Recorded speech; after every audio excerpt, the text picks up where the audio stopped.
Welcome back, everyone. It's just another day in the life as a military wife, and it seems like I could just talk about current events all the time. There's so much that affects us as military families, or that just affects from the military that affects the world in general. So we're going to dive into a few of those things today. As always, I'm your host, Sam Wolf, and you're listening to Life of a Military Wife.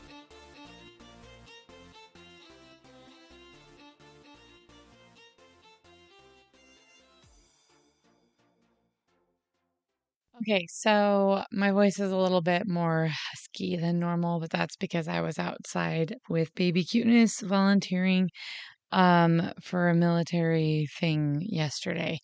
And yeah, so um anyway, I really was going through a lot of the current event, just things that are going on.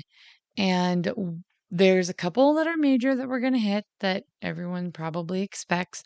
But I wanted to go back and review or just talk about um, the basically it's the oh, I just blinked. Now it's the housing stuff. Yeah, the renters' rights that was passed about 2 years ago by Congress, the Renters' Bill of Rights for military housing. The issue is, and this is something I've seen because we lived in military housing and we just barely moved out of military housing. There's a huge gap between what our rights are and how to enforce them.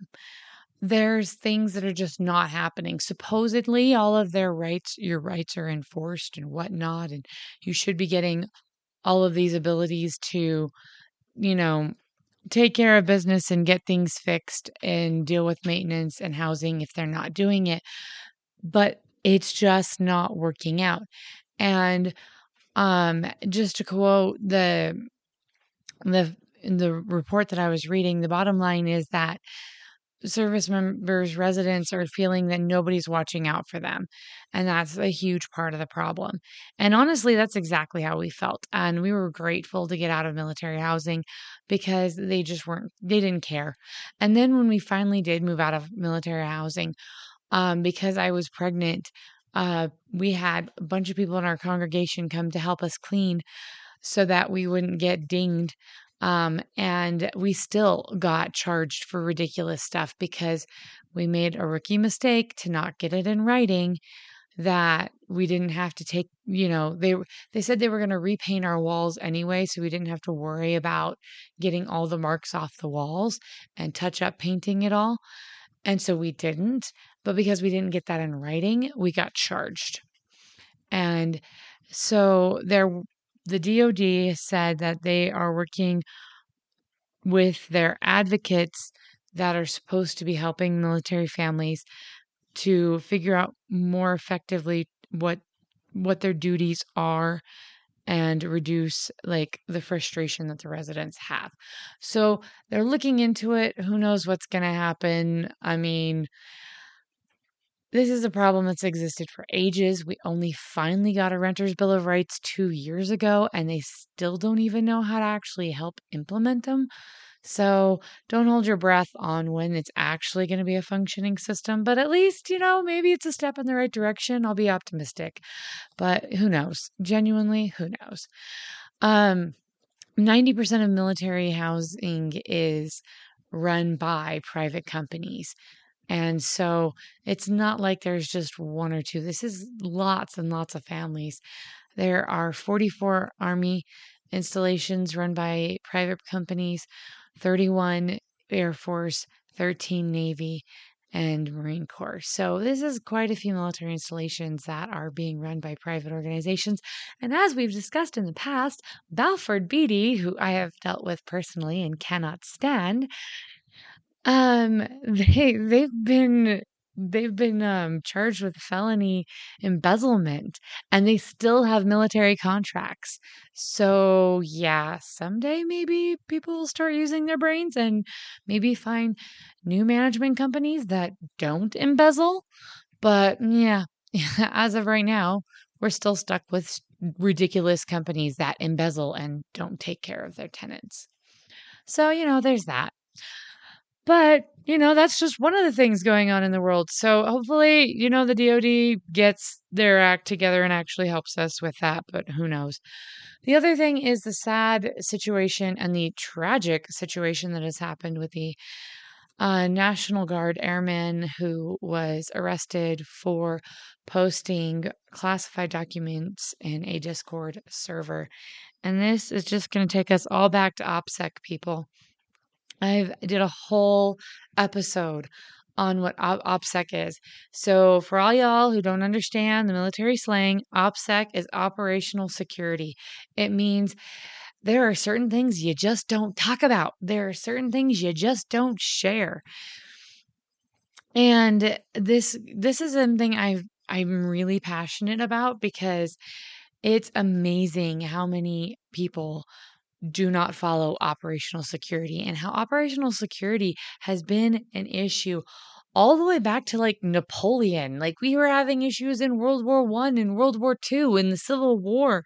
There's instances in the Revolutionary War of OPSEC being an issue, operational security, where people just loose lips sink ships, people. It's not a cliche, it's serious. And sadly, this young man, it appears that he was trying to show off. It was in a private invite only Discord server. So I can only assume, and this is my assumption based on my reading of the situation, that he thought it was safe, that he could trust the people on this server, so it wasn't going to get out. And he wanted to look like he was in the know and he was cool. And then he was also getting a little disillusioned because he felt like the government wasn't handling things the way he wanted them to be handled, which is not your place as an enlisted service member. You, enlisted service members do not make those decisions. You just don't. And so it's very, very sad. Evidently, though, somebody on that server um, did share it, and that is a risk everyone has to take, even if. And the thing is, oh my goodness, this guy was an IT guy. He should have known that the Discord is not a secure site. Like, people can share that stuff, people can screenshot that stuff. And these top secret documents he was sharing with buddies got out there, and they have had ramifications for international relations as well as how comfortable. I mean, not to just to put it in perspective, if you were an American ally and these documents regarding your country were leaked, how comfortable would that make you feel? How secure would that make you feel in the United States' friendship and camaraderie and whatnot? So it's complicated. The fallout for him is going to be astronomical. It is just going to be bad. Like I said in I think I did cover this in the previous OPSEC episode. People have gone to military prison for taking a picture and posting it on social media and not realizing there was something top secret in the background. And it was a pure accident. It was not malicious at all. So you just have to cover your butt. So as I was going through this, I actually ran across a website that had a really interesting, well, it was a good list of um different points that I thought should be covered in regards to operational security. And they're ones that I don't think I covered in my last episode. Anyway, I don't know if you can hear baby cuteness, but she's kind of talking and playing. So, but back to this website. Anyway, it had a couple different suggestions on OPSEC that people don't normally talk about. And there's the typical things. Don't post dates and troop movements.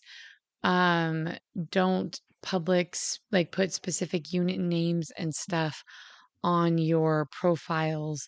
Basic things. Be careful of what's in the background of pictures you post. Just all sorts of things. But here's some that maybe people don't think of. If you're for service members, if you're on a fob or if you're out and about doing military stuff, make sure you've got a VPN and you've got that activated before you log in places, because your geolocation can pop up and you don't want that popping up on your social media accounts or pictures you take or whatnot. The other thing is, don't list your specific job on Facebook or any social media profile. Nobody needs to know what you do, not on your public stuff. I mean, yeah, if you're talking to family or, whatever in person, generals and stuff. But I mean, there's even specifics on jobs that, there's times where my husband's like, I really can't tell you this, or you can't talk about this if I tell you this. I'm like, then don't tell me. I don't want to know. I really don't. If there's a chance I might accidentally slip and say something I shouldn't, then I'd rather just not know it, because then I could never slip. That's my philosophy. I don't know. Y'all come up with your own. The other one is don't, if you're, especially with Navy, like don't put what port they're coming in or what port they're at. Um, I know you might want to see family or connect with family, but don't put it on social media. The other thing is, don't post when they're coming home. Don't countdowns, or just don't do countdowns publicly, okay? Those do not belong on social media. The other thing is, I'm religious, as I've talked about before. Don't ask for good thoughts or prayers because your significant other is on a mission or doing whatever. Honestly, this is the way I kind of get around that, because I would love prayers and support from family people and members and whatever, but I just don't want to be specific. So if he's out in the field or he's deployed in general, and away from home and been away from home, and I'm talking to people, I'll be like, hey, yeah, go ahead, just, prayers. Hey, doing the single mom thing, prayers would be great. Our church has a prayer roll. So you can put people's names on the prayer roll, and it's not specific why or anything, with not a reason.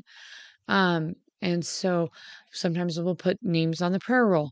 We don't have to put a reason why, and so that still keeps OPSEC. The other thing is metadata, and this is the big one I was talking about before. It's so if you don't know what metadata is, it's like when you upload a photo or something like that. Nowadays, when you take a photo with your cell phone will record the geolocation of that, where that photo was taken, what day and time it was taken, and that's encoded in there. And so if you're not careful and you're uploading photos, you could be giving that information to people. Like I said, you've got to be really, really careful with photos, because they contain a lot more information than people realize. And intentional or not intentional, if you have something that you're not allowed to share that's in that photo, geolocation wise or in the background or whatnot, and you post it unaware, you still are going to be held accountable for that. So it's just something you have to be very careful about. And operational security is something everyone needs to worry about. And that's really what this comes back down to with this young man, is he made a very poor choice. He thought he knew better. He thought that, it was secure. He thought it was invite only, so he had control. But there's a reason why we have encrypted networks for the military. There's a reason why OPSEC exists. And sadly, this young man has learned firsthand why. And he's paying for it, and others are paying for it, and it's affecting other things.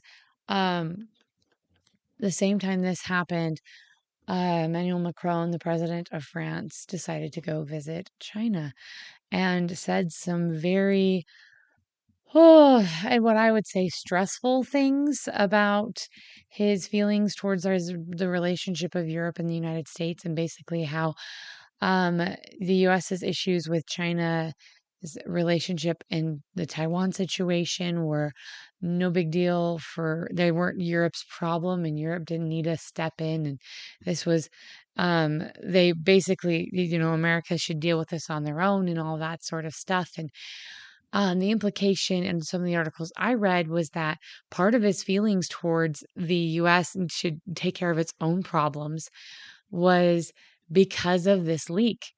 And that is an issue. When we have intelligence leaks like this, it affects lives. It can put lives in jeopardy. It can affect national security. It can impact foreign relations.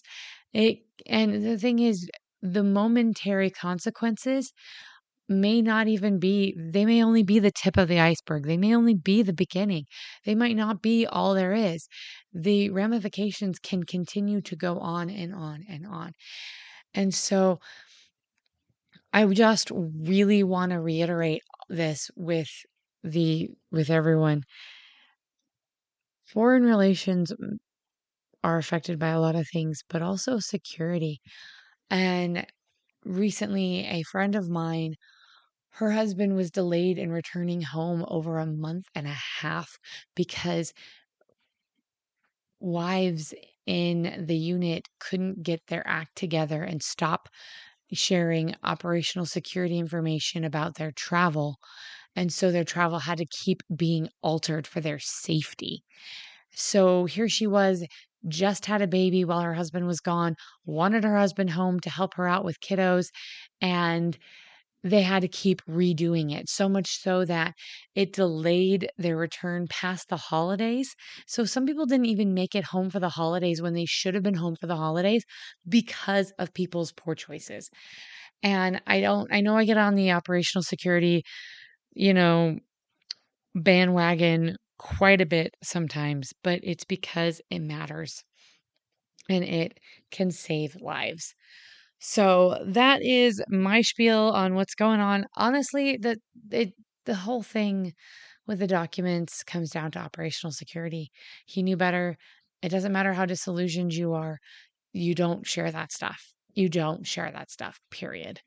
This is a trust. It's a sacred trust as members of the military that the general population have in us to help keep our nation safe, and we need to maintain that trust.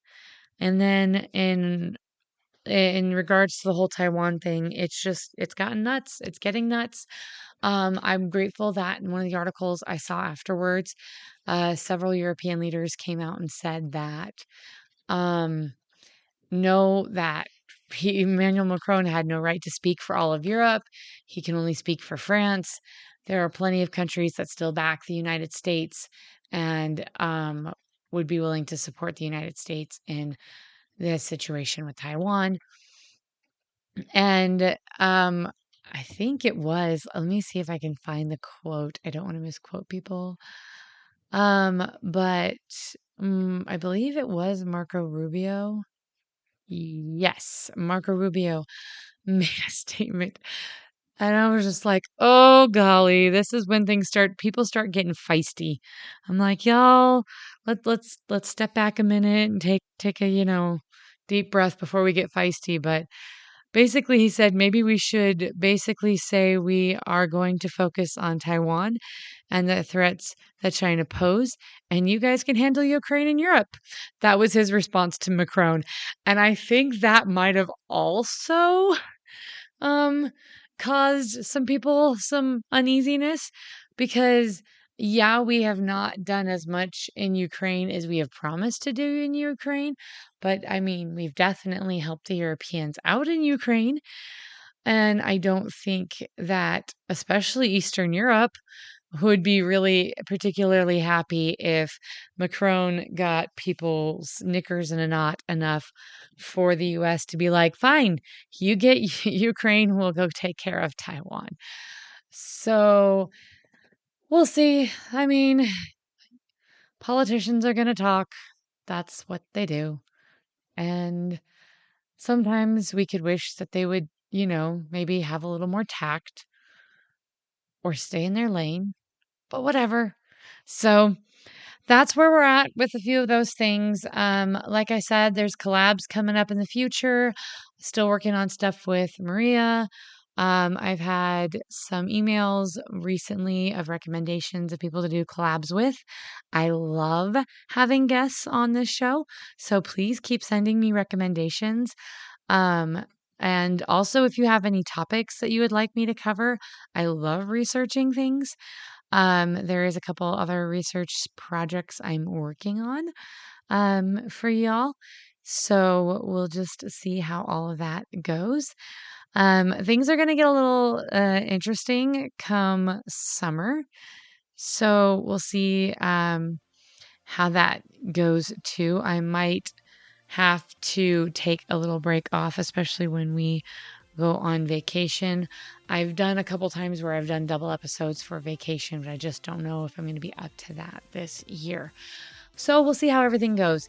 But again, thank you for all of your love and support. Thank you for your encouragement and positive feedback. When I throw questions out there, thank you to all of you who respond. And I love your suggestions for people to collaborate with. I love for your topic suggestions. So keep them coming, peeps. I will get to as many of them as I can. And as always, I am your host, Sam Wolf, and you've been listening to Life of a Military Wife.